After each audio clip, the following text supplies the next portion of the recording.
বন্ধু একটা কথা মনে রাখবেন, আপনার স্ত্রী শুধু আপনার কাছে এসেছে পোশাকের জন্য নয়, খাবারের জন্য নয়, টাকা পয়সার জন্য নয়।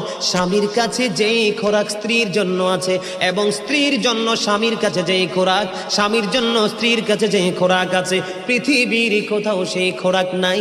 এটা স্বামী স্ত্রীর জন্য অবর্ণনীয় এক নিয়ামত।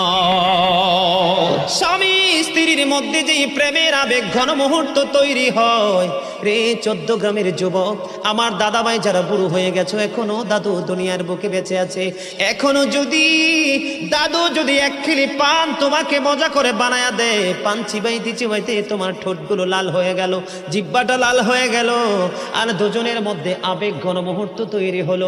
আমার নবী বলেছে, স্বামী স্ত্রী এই রোমান্টিক সময়টাতে যদি 1টা ঘন্টা যদি কাটাইতে পারে রে, তাহলে 1 বছরের নফল ইবাদতের সওয়াব দিয়ে দিবে। এরে যুবক, বউকে কষ্ট দিও না। স্বামী স্ত্রী যদি কিয়ামতের দিন কমপ্লেইন করে, তুমি যত বড় মোল্লা সাহেব হাজী সাহেব হন, নসিবই জুটবে না। আমি আমার মা আমার বোনদেরকে বলতে চাই, কখনো স্বামীর কলিজায় আঘাত দিও না, কারণ স্বামীর কলিজায় আঘাত দিলে তোমার জীবনে জান্নাত জুটবে না। বন্ধুরে আমার, আমি আমার নবীর জীবন থেকে যদি আপনাদেরকে আরেকটা এক্সাম্পল দেই বন্ধু, এখন আমি আমাদের দেশে স্বামী স্ত্রীর মধ্যে গলদ আছে না নাই? বর্তমান সমাজের যুবক যুবতী, নববধূ নবদম্পতি যারা স্বামী স্ত্রী, তাদের মধ্যে ম্যাক্সিমামই কলহ আছে না নাই? বন্ধুরে আমার, সাহাবী একজন, তার নাম হলো আব্দুল্লাহ। আমার দিকে তাকান। স্বামী তার স্ত্রীর কাছে আসে না, স্ত্রী তার স্বামীর কাছে আসে না।